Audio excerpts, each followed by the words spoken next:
아직 논술을 시작하지 않았으면 논술은 물 건너간 게 아닌가. 논술도 사실은 좀 종류가 다르죠. 입문논술, 수리논술, 그리고 약식논술 이 정도인 것 같고, 지금 수리논술에서는 과탐이 거의 많이 빠져서 수학 문제풀이라고 생각을 하시면 될 것 같고, 입문논술은 학교마다 유형이 다르지만 보통 이제 글쓰기로 통칭이 되는 내용인 거고, 약식논술은 이번에 좀 많이 규모가 확장이 됐는데 지금까지의 그 일반적인 입문이나 수리논술과는 또 다른 형태를 가지고 있는 논술인데요. 5월 시점에서 지금 논술을 들어가야 될까 말까라고 고민하는 학생들이 있으면 오늘 영상이 가이드라인이 될 수 있지 않을까. 안녕하세요. 입시 컨설턴트 이진아입니다.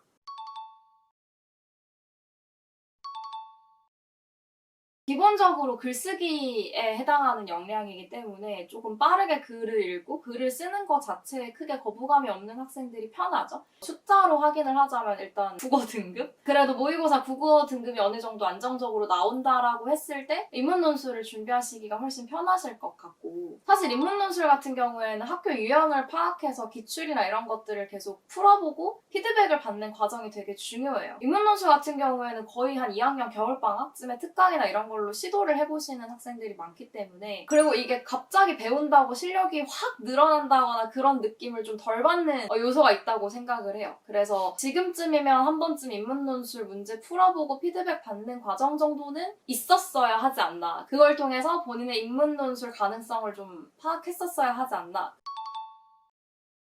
수리논술은 상대적으로 저는 입문논술에 비하면 계산이 서는 영역이라고 생각을 해요. 특히 수학을 잘하는 학생들 입장에서는 기본적으로 문제풀이에 좀 익숙할 거고, 그걸 이제 그 논술 시험의 형태에 맞춰서 대학에서 요구하는 것만큼 얼마나 논리적으로 풀이 과정을 잘 표현해낼 수 있느냐, 그 차이인 것 같은데, 그 중에서 사실 일부 대학을 제외하면 좀 확통이나 기하가 범위에 들어가는 학교들이 생각보다 많아서 내신에서나마 그래도 확통이나 기하를 좀 접해보셨던 학생들이 조금 진입장벽이 낮은 편이라고 생각을 하고요. 숫자로 딱 설명하면 사실 모의고사 수학을 푸셨는데 꾸준히 뭐 80점대 후반 이상이 나와주신다, 그러면 수리논술을 도전하시기에 저는 매력 있다고 생각합니다. 수리논술 같은 경우는 입문논술보다는 오히려 조금 여유 있게 준비하시는 경우가 많아요. 수학을 잘 하신다면. 그래서 내가 지금까지 수학 점수가 계속 고득점을 하고 있는 상태이면 지금 시점에 내가 뭐 다른 전형은 오히려 납치가 될까 봐 아깝다, 이런 친구들이 있을 거거든요. 이 경우에는 수능 후에 있는 수리논술을 좀 공격적으로 지원해보시는 게 되게 좋다고 생각됩니다. 조금 어려움이 있을 것 같다고 생각해요. 3등급도 범위가 좀 넓죠. 어떤 정도의 3등급이냐에 따라 다른데, 아마 3등급 시점이면 본인이 목표하는 대학에 따라 다르겠지만 사실 성적을 일단 올리는 게 더 급하잖아요. 근데 그 와중에 학통이랑 뭐 기하를 같이 준비해서 수리논술을 보러 간다, 이게 굉장히 스트레스일 수 있을 것 같아서 저라면 그거보다 이제 미적 이랑 수원수투만 들어간 학교 몇 개 정도 써보시거나 정시 공부에 좀 더 시간을 들이시는 게 낫지 않을까, 이렇게 생각합니다. 아니 뭐 안 될 건 없는데, 논술 역량을 사실 잘 몰라요. 이미 하고 있는 학생들도 내가 제대로 할 수 있는 건지 모르는 경우가 너무 많고, 육논술이 실패하는 가장 큰 원인이 그냥 써서 그래요.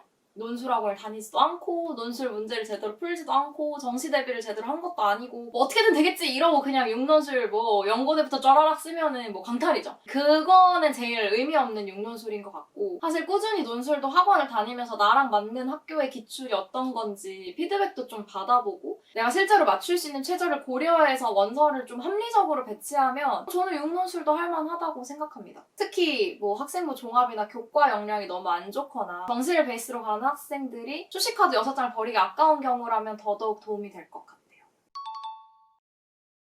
최저 있는 논술과 없는 논술 중에 내가 최저를 맞출 수 있는 상황이면 전 당연히 최저 있는 논술을 쓰셔야 된다고 생각을 합니다. 사실 높으면 높을수록 좋다고 생각하고요. 특히 논술 준비하는 학생들은 거의 대부분 정시를 생각하는 친구들이 많은데 어차피 정시 공부 열심히 해야 되는 단계에서 최저 없는 것들을 피해서 쓰실 이유는 없다, 이런 거죠.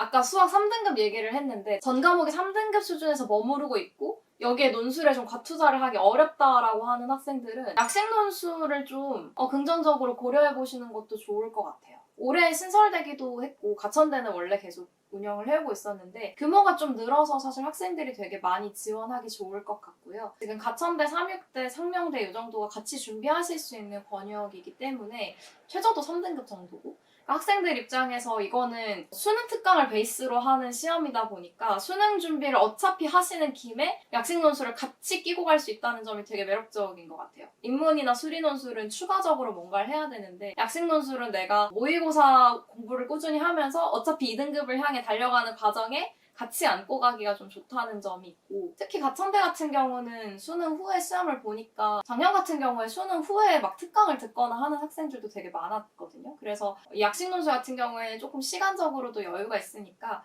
한두 장 정도 고민을 해보실 수 있을 것 같습니다.